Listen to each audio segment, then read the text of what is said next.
90.8 FM साथ है तो बात है, और मेरे साथ है the great master numerologist, perfect stock broker, astrologer, vastu expert और बेस्ट सेलर ऑथर।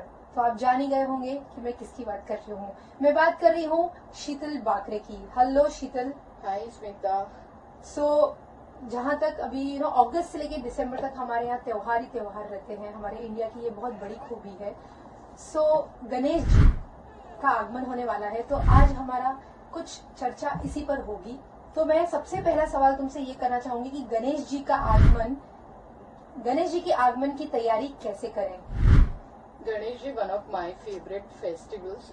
मुझे पता है बच्चों में कितनी हैप्पीनेस होती है, क्योंकि नए नए भोग बनते हैं, डेजर्ट्स बनते हैं, स्पेशली सारे डेजर्ट्स बनते हैं और मतलब एक अलग ही माहौल बनता है। मैं तो जहाँ पे रहती हूँ, हार्ट ऑफ सिटी, वहाँ तो अभी से ढोल ताशे बजना शुरू हो गया। We are waiting for that. और जैसे ही गणेश जी आने की शुरुआत हो जाती है, आहट लग जाती है, तो यस डेफिनेटली काफी सारी तैयारियां आपको करनी पड़ती है। जितनी ज्यादा आप उनको खुश रखने की कोशिश करोगे, उतना ही भगवान आपको भी खुश करता है। सिंपल फंडा है।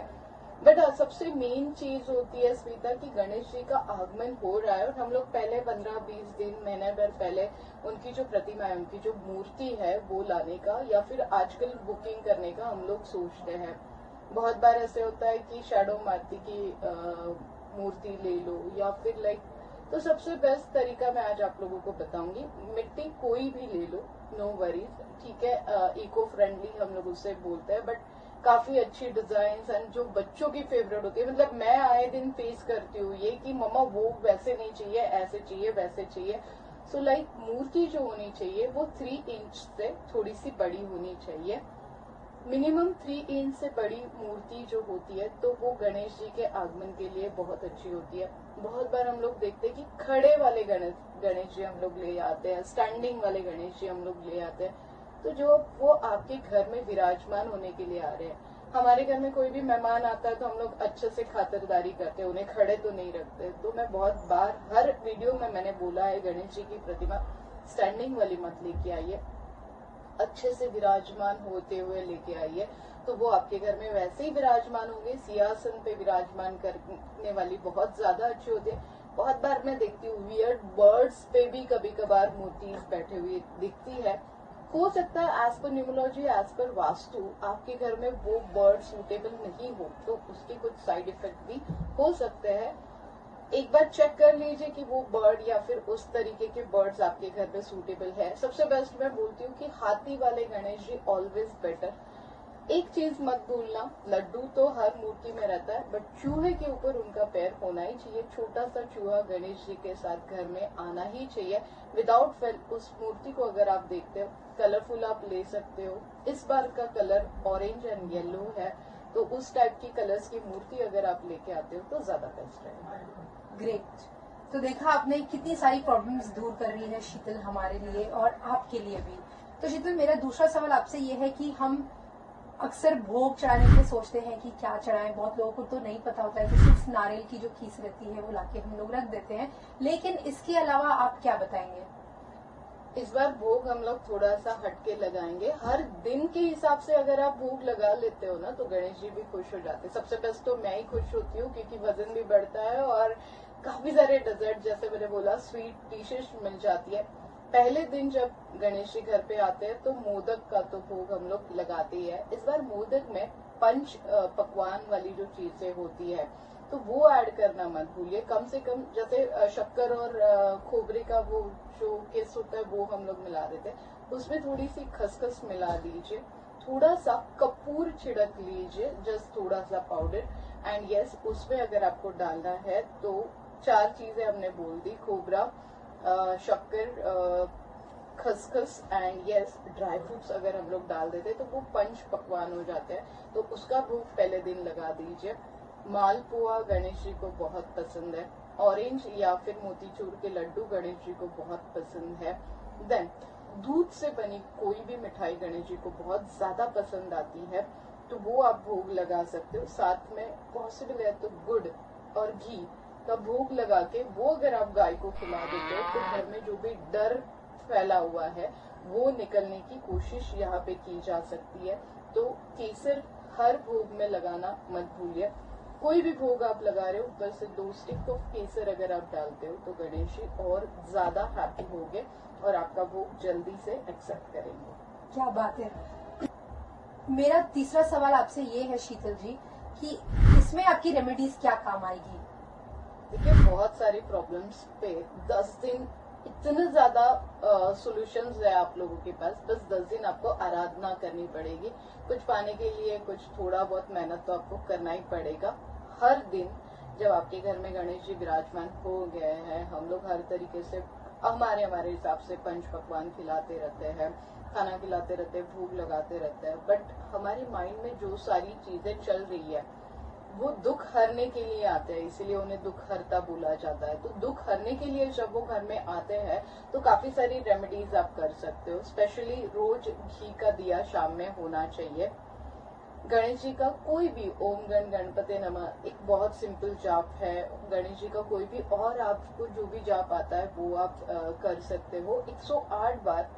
जिस भी व्यक्ति को बहुत ज्यादा मतलब हम लोग बोल सकते हैं मानसिक तनाव या फिर मेंटल स्ट्रेस से जो लोग जा रहे हैं वो बस 108 बार इस मंत्र का जाप 10 दिन कर ले तो फर्क आपको दिखेगा इमीडिएटली। गणेश चालीसा मिलती है, वो अगर आप पाठ कर लेते हो या तो फिर एटलीस्ट आजकल इतना इजी हो गया कि आप यूट्यूब पे भी उसे सिंपली सुन सकते हो। अभी हर सिटी में हाथी है या नहीं है ये पॉसिबल नहीं है, बट अगर पॉसिबल है, अगर आपके ऊपर बहुत ज्यादा लोन है, अभी रिसेंटली मैं केरला गई थी तो मैंने वहां पे भी एक रेमेडी दी है कि 48 डेज आपको उनको केले खिलाने हैं तो आपको बेनिफिट मिलेगा। लोन फ्री लाइफ आप जीना सीख जाओगे। बट अभी अगर पॉसिबल है 10 दिन में, बुधवार के दिन अगर स्पेशली पॉसिबल है तो हरा चारा और साथ में केले अगर आप हाथी को खिला सकते हो, एलिफेंट्स को अगर आप दे सकते हो। ये हर सिटी में पॉसिबल नहीं है तो ये मैं बहुत रेयरली बताती हूँ, पर जिस भी सिटी में पॉसिबल है आप अगर ये करते हो तो लोन से आपको छुटकारा मिलेगा।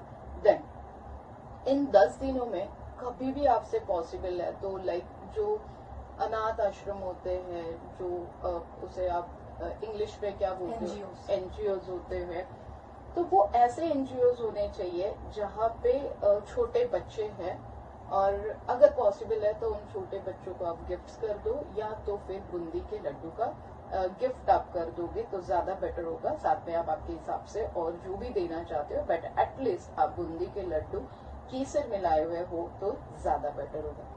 सबसे इम्पोर्टेंट होता है मुहूर्त, और इस बार का मुहूर्त है 11:05 से लेके 1:38 तक। बहुत अच्छा मुहूर्त है गणेश जी के आगमन के लिए, तो कभी भी हम लोग रेडी रहते हैं, बट इस मुहूर्त पे अगर गणेश जी की स्थापना होगी तो डेफिनेटली ज्यादा अच्छा होगा। जैसे हमने पहले ही बोला कि अगर आपके बच्चों में इनसिक्योरिटी है, घर में कुछ डर लगा हुआ है, तो घी में गुड़ मिला के गणेश जी को पहले भोग लगाइए। उसके बाद में वही भोग गाय को अगर आप लोग खिला देते हो तो ये डेफिनेटली थोड़ा सा इनसिक्योरिटी भगाने के लिए ज्यादा बेटर होगा। इस 10 दिनों में अगर आपको जॉब की अपॉर्चुनिटीज चाहिए, जॉब आप बहुत दिनों से सोच रहे कि मिल नहीं रहा है, अपग्रेडेड जॉब चाहिए, तो 5 हल्दी की गांठें हाथ में ले लीजिए, आपकी विश बोल दीजिए, वॉटेवर जो भी आपको चाहिए वो आप मांग लीजिए, गणेश जी की आराधना कर दीजिए और गणेश जी के चरणों में उसे अर्पण कर दीजिए। जब ये विसर्जन होगा तो आप इसे बहते हुए पानी में डाल दीजिए। देन गणेश जी का मंत्र तो हमने बोल दिया। अच्छे रिलेशनशिप बाउंडिंग के लिए आने वाले गणेश जी के पूरे 10 दिनों में 3 दिन अगर मालपोहा का भोग लगता है और उसमें थोड़ा सा केसर तो हर भोग में मिलाने के लिए हमने बोला ही है, वही मालपोहा जो भोग लगा हुआ है वो जिनके साथ आपकी बाउंडिंग खराब है उनके साथ अगर आप शेयर करके खाते हो तो आपकी रिलेशनशिप की बाउंडिंग फिर हस्बैंड वाइफ होने दीजिए, बच्चों के साथ होने दीजिए, मॉम डैड के साथ होने दीजिए, जिन लोगों के साथ भी बाउंडिंग आपका ठीक नहीं है उनके साथ आप ये कर सकते हो।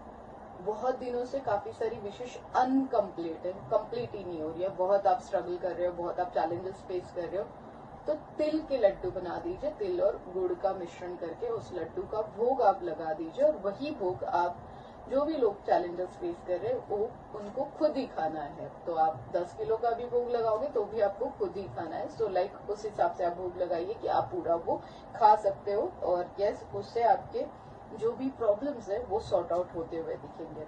अब आते हैं बच्चों के लिए। काफी बार आजकल मुझे पूछा जाता है कि पबजी खेल रहे हैं, काफी सारे गेम्स खेल रहे हैं, वो डिस्ट्रैक्टेड हो रहे हैं, और लॉकडाउन के बाद अभी स्कूल शुरू हुआ है तो बच्चों का ध्यान लग ही नहीं रहा है। डेफिनेटली कैसे लगेगा, हम बच्चे थे तो हम लोग भी नहीं करते थे, बट फिर भी बच्चों के हाथ से डेफिनेटली एक बेसन के लड्डू का भोग गणेश जी को लगना चाहिए, और वही लड्डू बच्चों ने खाना चाहिए जो भोग में लगा हुआ है। तो उनका कंसंट्रेशन पावर भी बढ़ेगा और वो पेरेंट्स का सुनने लगेंगे। सबसे बड़ी दिक्कत आजकल यही है कि बच्चे हमारी बात सुनते नहीं है। तो यस, गणेश जी को बेसन के लड्डू बहुत ज्यादा पसंद है, उसमें थोड़ा सा केसर मिलाइए, भोग लगाइए, और वही लड्डू आपके बच्चों को अगर आप खिलाते हो तो यस डेफिनेटली इसका बेनिफिट होते हुए आप देखोगे। और मेरे ख्याल से जितनी भी प्रॉब्लम्स है ना लाइफ में, एक नॉर्मल इंसान के जीवन में, उसका सबका सॉल्यूशन शीतल ने बता ही दिया। क्योंकि शीतल मुझसे पूछ रही है कोई और प्रॉब्लम है क्या, पर मुझे कोई सवाल दिमाग में नहीं आ रहा है। मुझे लगता है सब सॉल्यूशन बैठे बैठे मुझे मिल गए हैं। तो आई होप आपको भी मिले होंगे। और थोड़ी देर के लिए बने रहिए आरजे स्मिता के साथ, ओनली ऑन MGM 90.8 FM। साथ है तो बात है। तो शीतल, मेरा आखिरी सवाल है, 10 दिन हम बहुत एंजॉय करते हैं गणेश जी के साथ, भोग लगा दिया और उन्हें डेकोरेशन भी सब कुछ कर लिया, लेकिन आखिरी का दिन जो आता है वो सबसे बुरा दिन होता है हमारे लिए, क्योंकि इच्छा ही नहीं होती कि हम विसर्जन करें, राइट? तो इस पे आप क्या कहना चाहोगे? विसर्जन कैसे करें और क्यों होता है विसर्जन? एक्चुअली विसर्जन करना मुझे भी बिल्कुल किसी को भी नहीं अच्छा लगता है, क्योंकि मैं देखती हूँ काफी सारे बच्चे होते हैं कि रख लो ये प्रतिमा, बट एक्चुअली वो प्रतिमा घर में नहीं रखनी चाहिए। उसका एक बहुत ग्रंथों में बहुत बड़ा हिस्ट्री है, बट एक छोटे इस पे मैं आपको हिस्ट्री बता दूंगी। महाभारत की जब कथा खत्म हुई थी, 10 दिन बाद व्यास ने अपनी आंखें खोली थी। कथा खत्म होने के बाद में उन्होंने अपनी आंखें खोली थी, और तब उन्होंने देखा था कि गणेश जी का जो शरीर है वो बहुत, उनका टेम्परेचर हाई हो गया था, गर्म हो गया था। सो सभी लोग वहां पे जो थे वो चिंतित हो गए थे कि ऐसे क्या हो गया है, कि क्यों ऐसे हो गया है। तब महर्षि वेद व्यास ने गणपति जी का शरीर का तापमान कम करने के लिए उन्हें शीतल जल में एक डुबकी लगवाई थी, और तब से ये प्रथा शुरू हो गई है।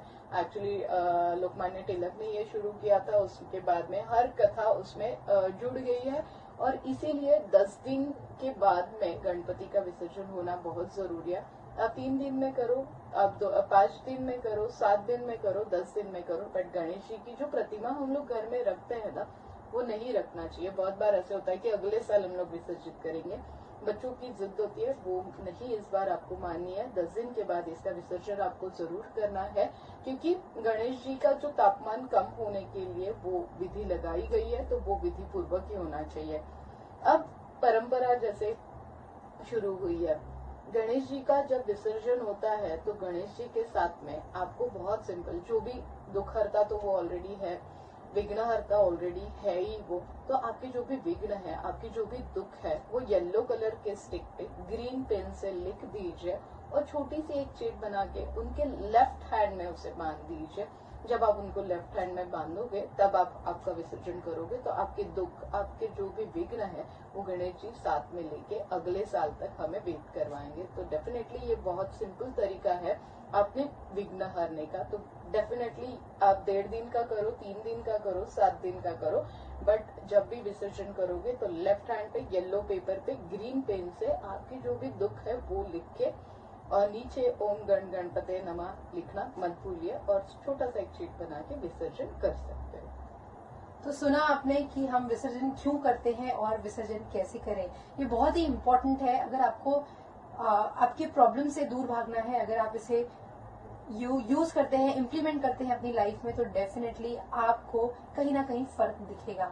तो ऐसे ही आप एवरी संडे सुन सकते हैं शीतल के साथ बहुत सारी अपनी लाइफ प्रॉब्लम्स को लेकर। आपको जो भी प्रॉब्लम है आप मुझे व्हाट्सएप कर सकते हैं 9359320080 पर, ताकि मैं वो प्रॉब्लम्स शीतल मैम के सामने रख सकूं और वो आपको सॉल्यूशन दे।